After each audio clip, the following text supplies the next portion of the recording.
पंजाब केसरी में आप सबका स्वागत है। मैं हूं चंद्रशेखर धरनी। इस वक्त हम मौजूद हैं जस्टिस एस.एन. अग्रवाल जी के पास। Justice S N. अग्रवाल जी जो हैं ये एक आयोग के चेयरमैन हैं। हरियाणा के मुख्यमंत्री मनोहर लाल द्वारा करनाल बस्ताड़ा में जो घटनाक्रम हुआ, लोगों की डिमांड पर ये आयोग गठित किया गया।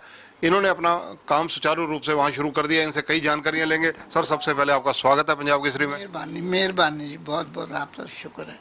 सर, सबसे पहले ये जानकारी लेनी चाहूँगा कि आपने 3 महीने और सरकार को बढ़ाने के लिए एक पत्र लिखा है, उसका आधार क्या है?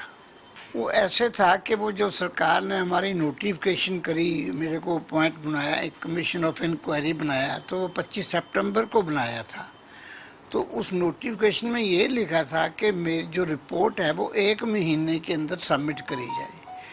पर सरकार के जो प्रोसेस है वो चलता रहा between finance secretary and chief secretary, फिर होम सेक्रेटरी, होते होते उन्होंने फिर 11 अक्टूबर को मेरे टर्म्स एंड कंडीशन डिसाइड की थी। और उसी दिन मैं जाके सेक्रेटरी चौथे सेक्रेटरी जाके ना अपनी ज्वाइनिंग रिपोर्ट दे रही थी।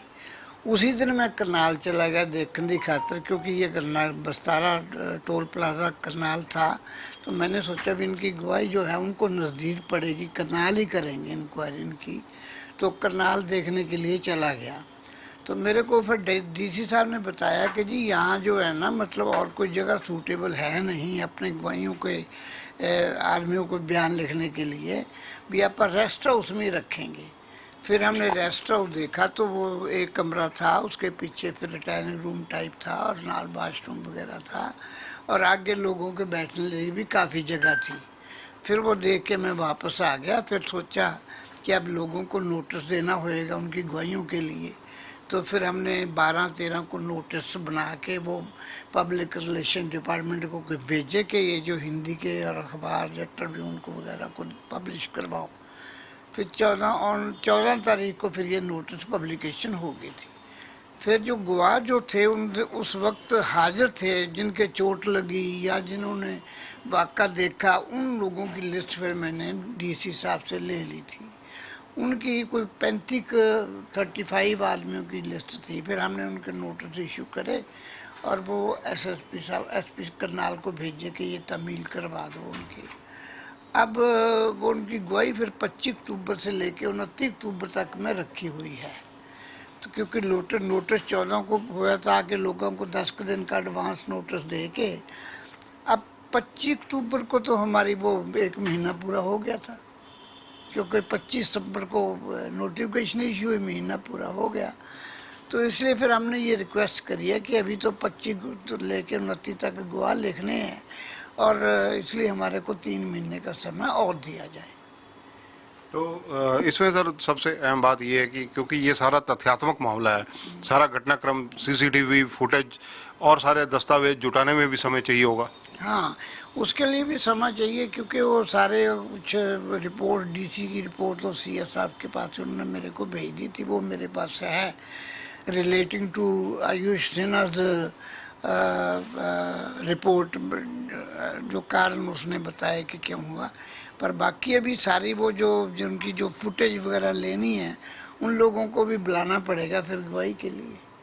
सर, इसमें आप मौके पर भी गए होंगे, आपने देखा होगा, क्योंकि आपने पहले भी कई आयोगों में काम किया है। जो आपकी वर्किंग है उसके पुरानी वर्किंग जैसी सुनी है लोगों से, उस हिसाब से आप मौके पर जाकर एक चीज़ की पड़ताल करने की कोशिश करते हैं। इस बार अभी तक क्या किया आपने?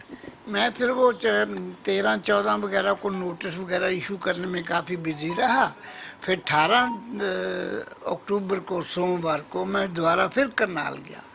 मैं करनाल ये देखने गया कि कहाँ बीजेपी के ऑनरेबल सीएम साहब की मीटिंग, जो बीजेपी लीडर्स की मीटिंग कहाँ थी, आयुष सिन्हा कहाँ खड़ा था, और बस्तारा टोल प्लाजा कितनी दूर था, यहाँ लाठीचार्ज हुआ।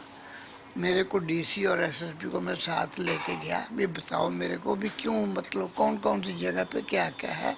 वो सारी जगह देख के मैं फिर उनके जो डिस्टेंस थे वो सारे नोट करके लेके आया। बाकी डिप्टी कमिश्नर साहब को मैंने कह दिया था कि एक नक्शा बना के देना, मैप बना के, ताकि मैं दैट वुड हेल्प अस के to in preparing the report. Sir आपको सिर्फ बस्ताड़ा तक सीमित रहना है या किसानों का आंदोलन के पीछे कारण क्या है, उन पर भी आप अपनी रिपोर्ट दे सकते हैं? हाँ, मतलब मेरा जो अपॉइंटमेंट जो थे, मेरा जो नोटिफिकेशन हुई है उसमें ये लिखा था कि दी सर्कमस्टांसेस जो पुराने थे वो भी मेरा ख्याल है मेरे एरिया में आता है, और इसीलिए फिर मैं लेटर जो 3 महीने का लिखा था टू सीक फर्दर क्लैरिफिकेशन, वो लेटर भेज दिया था। तो उसमें अगर वो लेटर मेरे वाला उस लेटर में कोई चेंज नहीं आती मेरे स्कोप ऑफ वर्क में, तो फिर मेरा सारा बिगनिंग से जब से ये फार्मर रेजोल्यूशन एजिटेशन शुरू क्यों हुई और क्या क्या इसमें इम्पोर्टेंट जो से हैपनिंग हुई जो नेशनल लेवल, जैसे कि 26 जनवरी वाला वाक़या हुआ, ऐसे मतलब सारे को हाईलाइट करेंगे फिर उसको। और सर अगर आप डीपली जाएंगे तो आपको ये समय कम रहेगा, क्योंकि ये आंदोलन चलते 11 महीने 12 महीने के करीब समय हो चुका है। ये बात आपकी ठीक है, टाइम ज़्यादा लग सकता है, पर मैंने 3 महीने इसलिए हाले लिए मांगे हैं क्योंकि मैं अभी करनाल वाली जो बस्तारा वाली इंक्वायरी है उसी पे अभी फॉर द टाइमिंग में अपने आप को उसी की रिपोर्ट में देने की सबमिट कर कोशिश करूँगा।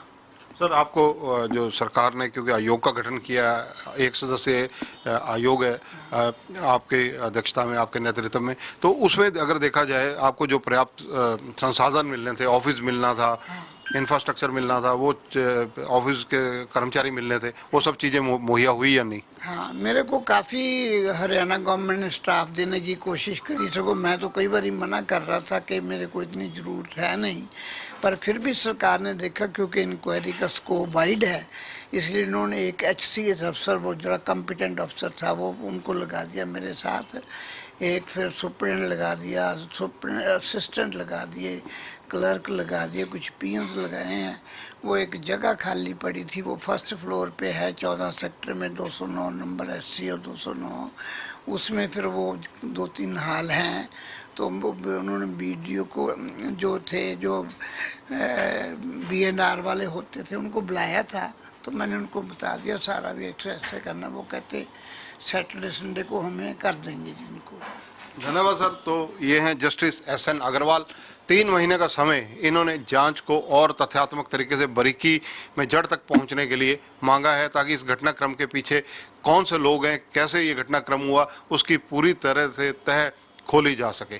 कैमरामैन संजय सिंह के साथ चंद्रशेखर धरनी, पंजाब केसरी TV, चंडीगढ़। हमसे जुड़े रहने के लिए हमारे YouTube चैनल को सब्सक्राइब करें और नई वीडियो की नोटिफिकेशन के लिए बेल आइकॉन को दबाएं। अगर आप ये वीडियो Facebook पर देख रहे हैं तो लाइक जरूर करें और ज्यादा से ज्यादा शेयर करें। धन्यवाद।